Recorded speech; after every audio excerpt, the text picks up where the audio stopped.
Hey everybody, Clif here, and today in this video, I'm going to be finally doing my One Piece chapter review on chapter 1054.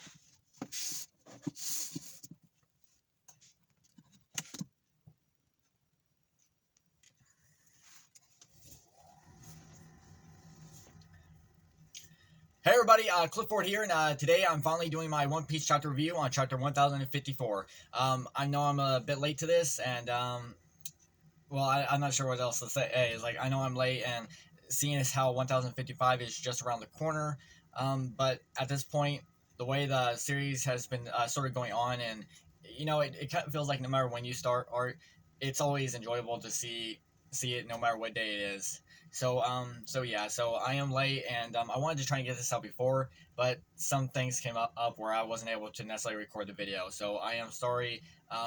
So let me just get into it, shall we? For here we have another color spread, and for the color spread, we basically have Buggy, Shanks, Blackbeard, and Luffy all together for the color spread, right? Um, right. This basically is to show the four new emperors. Shanks being the only one to be the Shanks and Blackbeard being the remaining ones, with Buggy and Luffy taking the place of Kaido and Big Mom.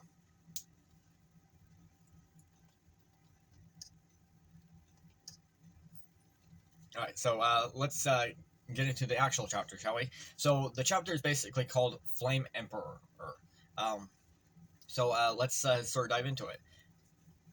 So we basically begin around the flower capital of Wano and stuff like that.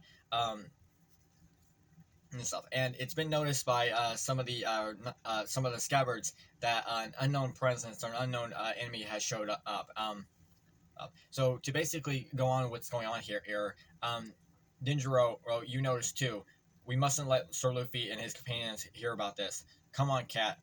That thing about so basically, they've already figured out that someone who is not supposed to be here has shown up, and they don't want Luffy and the others to know about it, especially Luffy. And in here, we're basically given the samurai of Wano. It's like that. The scabbards are basically the first ones to get introduced to Greenbull. It's like that. They were the first ones to step in line to get introductions to him. The thing about influence is when you really want it, it can be hard to gain. Hey, hey, samurai, you better not try to stop me. So here, Greenbull is like, now keep in mind, Greenbull, the way we're going to see in this chapter, and even last chapter, it's like that, when we got introduced to Greenbull and stuff like that, Greenbull was insane. Like, he was not, like the way Oda sort of presenting him, like first when we first got introduced to Greenbull for like the silhouette kind of thing, and we didn't think his we didn't think that necessarily like his personality or like the way he would be driven would be so far out of mind that we didn't think how insane it would be, but he is literally insane. And I don't mean that by power wise, I mean by personality wise. So they all know. Well, not I can't say all of them, but pretty much most of them are pretty much aware that he is from the Navy, that he is one of Luffy's enemies and stuff like that. He's from the Navy. They're Sir Luffy's enemies abroad. So you know how things work outside here. The Celestial Dragons are the gods of the world. And here in this country, unaffiliated with the world government, you have no human rights. Don't blame me for it. It's how the world works.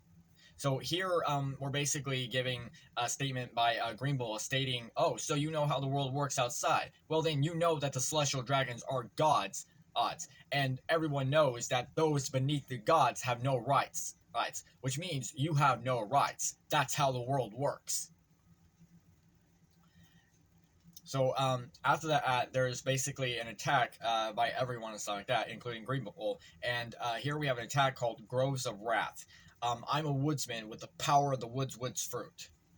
Now, the basic premise of his Delph fruit, of Greenbull's Delph fruit, is that it is basically a forest fruit. So he is a Logia type, and his Delph fruit is called the Mori Mori no Mi. And basically, he is a forest. So he is a living forest, all right? He is a Logia type that can transform into a forest. Now, a lot of people were beginning speculating and wonder, like, ever since like we're trying to figure out who his Delphi was, the whole grass and forest thing was pretty much a prominent thing, and some people were speculating it could be Lokia, but then there were times where you were thinking like maybe it would be Paramecia, it could have been a zone type, like a mythical kind of zone. We didn't know, but in my opinion, I feel like all answers were pretty good. And there were plenty of reasons to believe so much of the things could have been possible. But here it is a Logia type, and it is well, that's pretty much it. It is a Loki type, and he can transform into a living forest. He is literally a forest. The forest is just as much as the cradle of life as the sea. It is pure Logia nature itself. Let me teach you something humankind has lasted through the ages by creating and defining the inferior. All of the rest of us can look down our noses at unaffiliated countries. Discrimination creates solace. It doesn't matter how many people die in this country, because the law does not apply here. Just try and stop me. I'll kill thousands of you. So here we're basically getting a point and seeing like just how Greenbull's personality is that he does not care, right? He will kill if it means to please the people that he believes is more appropriate. So he is insane. Now, it's interesting thing to state here is that he's necessarily right that the laws that he abides by do not apply to Wano. It's like that because Wano is an unaffiliated country. But at the same time, you have to stop and think. Wait a minute, hold on. You might want to be careful about what you're saying because the world government might not be applied to these laws, but you're technically in Wano and you should apply by Wano's laws. So technically, you do something in Wano, you're going to pay by the Wano standards. And you have to stop and think, will the world government, especially like Celestial Dragons, do you think they would care about saving you? No, they would not. They say, like, big deal. Like, this guy wants to please the Celestial Dragons, and I can guarantee you, none of the Celestial Dragons, alright, don't even know who this guy is, right? Except for maybe the Gorosei and Imu-sama, right? Those are probably the only people who would probably know who this guy is. The Celestial Dragons, please, they don't know any of these people. And then here we have Yamato stepping into the fray, right? You won't be doing a single word of that. And here, Yamato basically takes her Kanabo and slams down on Ryoku's head, or basically Greenbull's head, emanating with Conqueror's Haki and knocking him to the ground and just bashing him. Anything I ensure to reach Straw Hat Luffy. So basically, we're basically getting a point to see that Greenbull is literally trying to capture Straw Hat Luffy no matter what. Here, Greenbull basically gets up and he points out that some tough Haki. The people have withstood 20 years of oppressions. I won't let you ruin their chance to finally celebrate and allow their hearts to feel free again. And who are you, Sir Yamato? I'm Yamato, the son of Kaido. So here we're basically getting a moment where Yamato is basically telling Greenbull to say, like, if you interfere or if you mess up, I will not forgive you for this. So basically, Yamato is basically standing her ground is like, these people of Wano have suffered for nearly 20 years, and they're finally free to celebrate and do what they want, and yet here you come, ruining all of that. I don't care who you are, or I will defend them, and I will spare them no matter what. And here we have a shocking reaction to Greenbull when he hears that Yamato claims that he is the son of... claims, I'm sorry, I shouldn't say that. Great. Yamato claims to be Odin, but doesn't claim to be the son of Kaido. Oh man, I'm getting confused here. It's like... son of Kaido. So yes, Greenbull is shocked by this news. Well said, Yamato. The heroes have yet to heal from their battle, and we won't allow them to harm them. Blast breath. So here Momo comes to the fray after hearing, basically after saying good job Yamato, basically comes into the fray to basically take charge. And he tries to let out Bolo breath, but unfortunately nothing happens. And Greenbull is kind of shocked. He's kind of wondering like, what? I'm sorry. What was that? What exactly were you trying to do? So after this, Momo, after that plan fails, Momo basically decides to go with Plan B. Alright, he decides to just basically bite Greenbull. That's basically Plan B for him.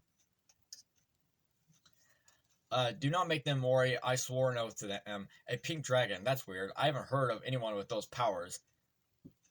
So yeah, so Greenbull is basically sort of surprised by seeing sort of like a pink colored dragon, and he doesn't exactly know why this is. He's never heard of this before, and he's like a little um shocked to see what he's heard. Now here Yamato basically sort of tries to step in to help Momo, but Momo basically tells Yamato, "Oh, you must not fight. You must stay back."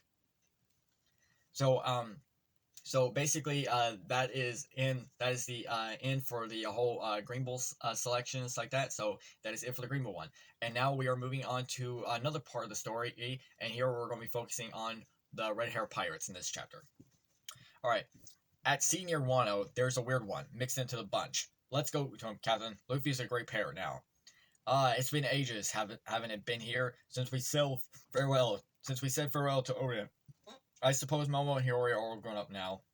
So yes, so now we have a revelation that the red hair pirates are close in proximity to Wano, it's like that, and they've all heard the news about Luffy becoming they've all heard the news about Luffy becoming a pirate and like that, becoming a Yonko. Oh, and he's literally grown, and they're very surprising. But they've also noticed that there is someone in Wano who is not supposed to be there. I can probably assume that most of you already know who it is. It's been. Oh wait, I already said that part. Captain, let's go see Luffy. He's amazing. Look how far he's come. Wait. Let's not disembark. I don't really think I'm ready to see Usopp yet.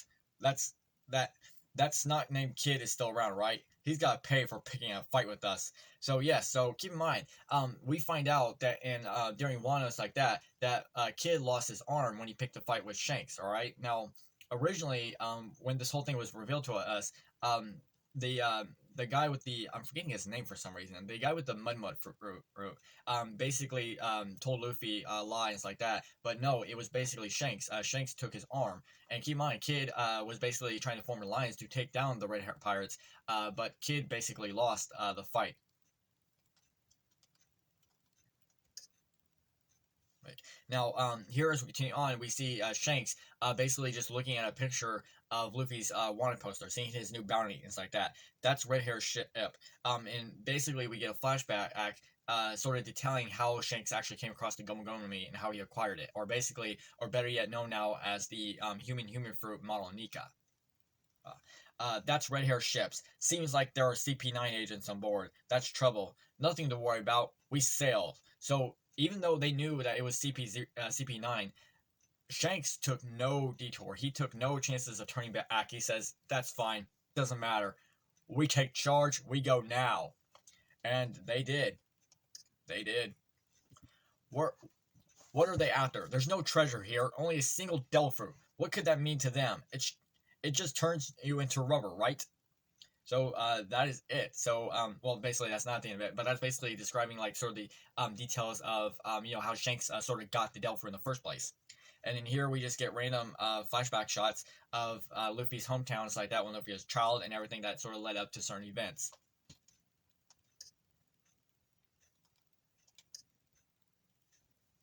So after the whole flashbacks have concluded and it's like that, I guess all the bosses know that Straw Hat Luffy guy. You know what I heard about Straw Hat Luffy? That he's like some monstrous, uncontrollable ape of a man. At least that's what they say.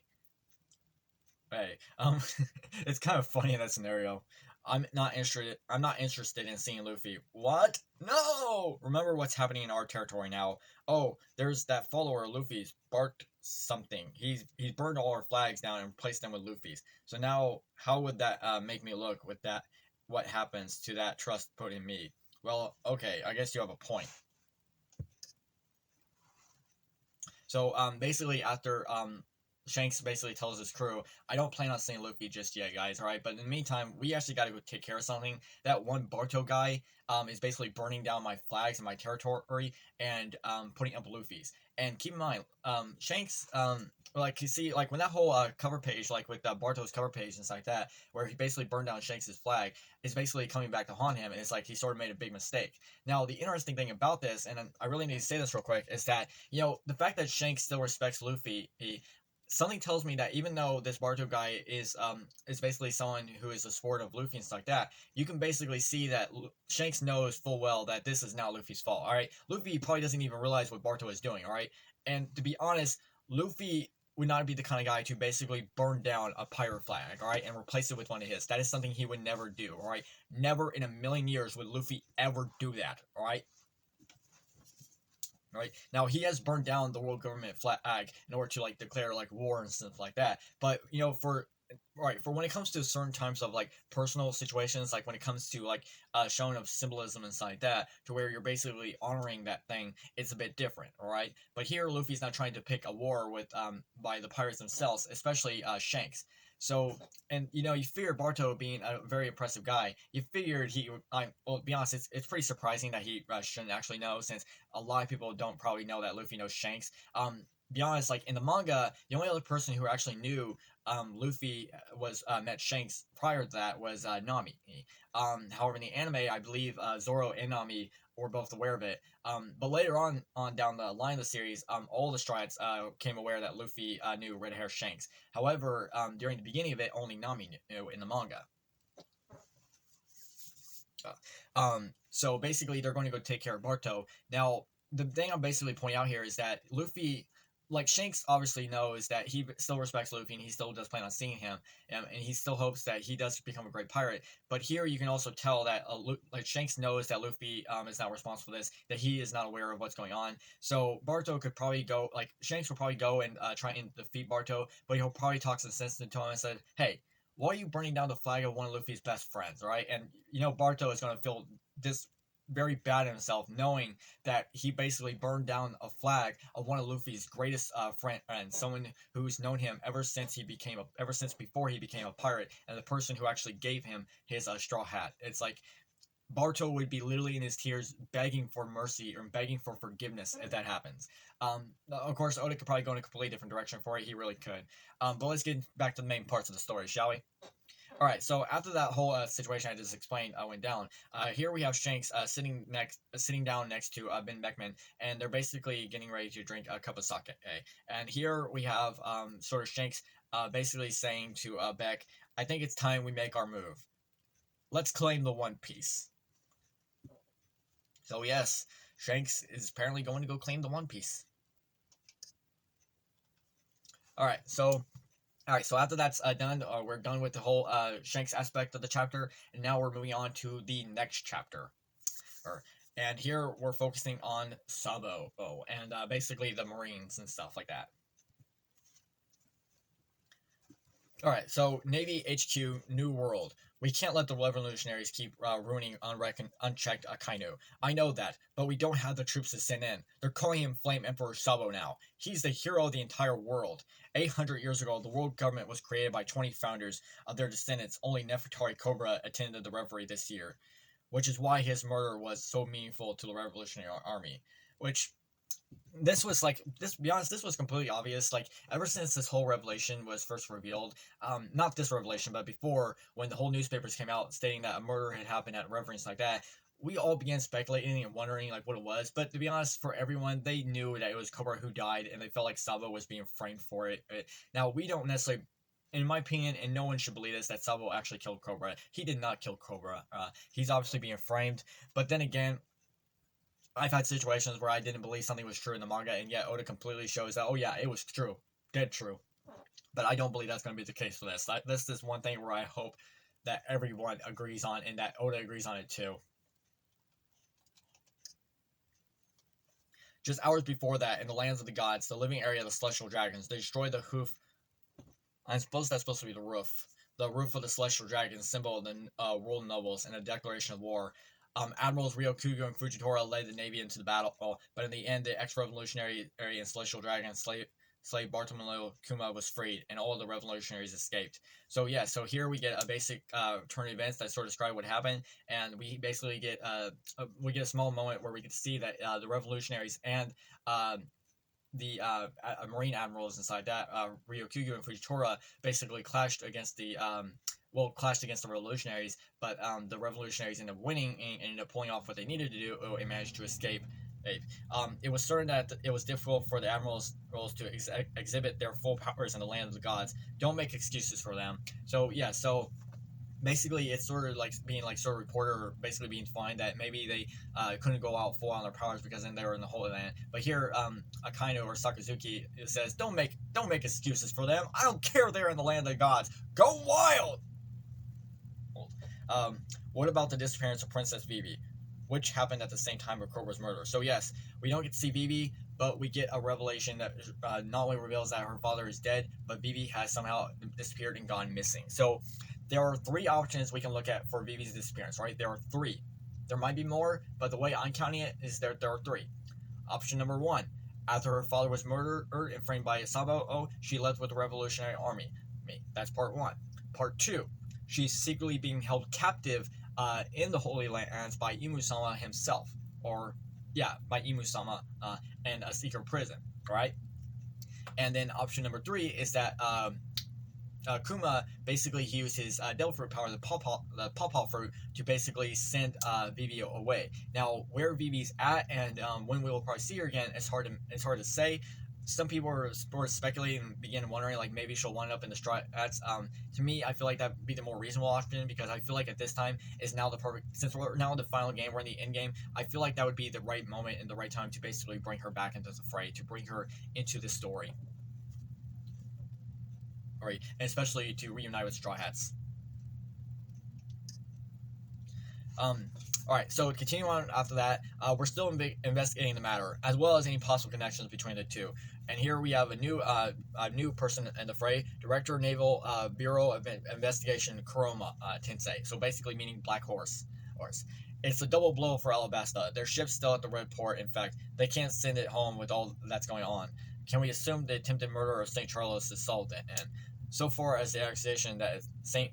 Mjolnir led the attack or escape, that being duplicated in the land of the gods, the Holy Knights have intervened, and it's all a big mess now. Let them figure it out. So Sakazuki doesn't really care about their laws and their rules, and it's like, yeah, who cares about that guy? They're already got their own laws and stuff to go by, so let their knights, let their jurisdiction, whatever, handle it. But in each case, the public is convinced that Sabo was the one pulling the strings, and it's causing quite a stir. Add to that the recent events orchestrated during the King's return. And with the Eighth Nation Revolution, and now many sparks of rebellion smoldering all over the world. So yes, we're basically getting sort of a detailed description. Well, not detailed description, but we're sort of getting like details that basically sort of giving us like how everything's going on, how people are sort of viewing this, and like how much of a change and impact it's actually taking, and how much it's basically showing and doing. And here we basically get a nation that's basically with a lot of citizens and stuff like that, holding basically swords up in the air, cheering for Sabo and stuff like that, are recognizing or beginning to worship him like he's some kind of god, the Flame Emperor. And now his brother Strike Luffy is an Emperor of the Sea.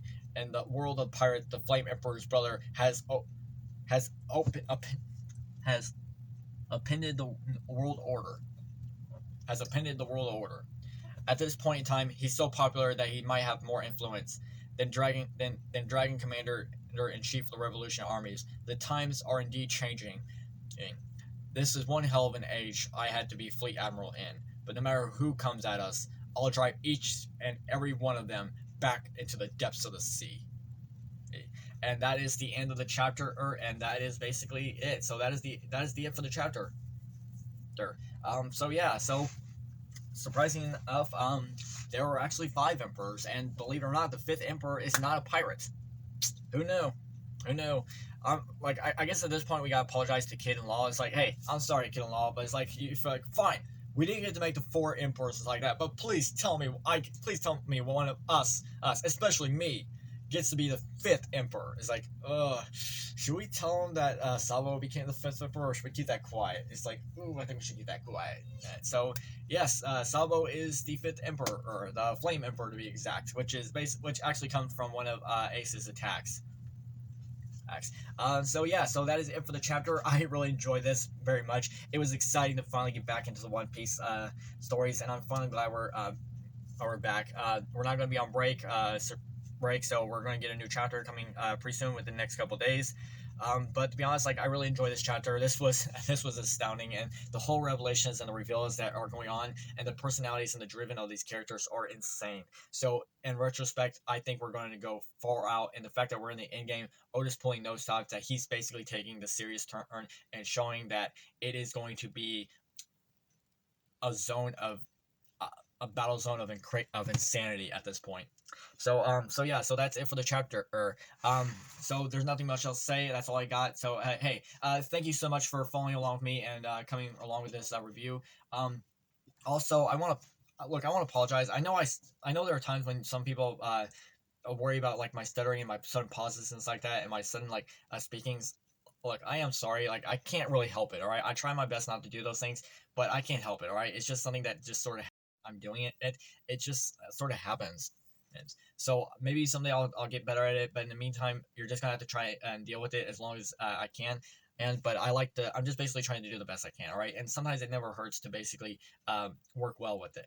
So I'm trying my best, and I hope you all understand. So hey, if you did enjoy this chapter, please let me know by smashing that like button. All right. You gotta smash that like button. All right. And while you're at it, subscribe to the channel. All right. You subscribing to the channel and liking the button not only helps you but helps me. All right. We're basically helping each other out. All right. We're trying to help each other out. That is the point. So yeah, so that is it. That's all I got. So nothing more. So hey, you all have a great day. Bye now.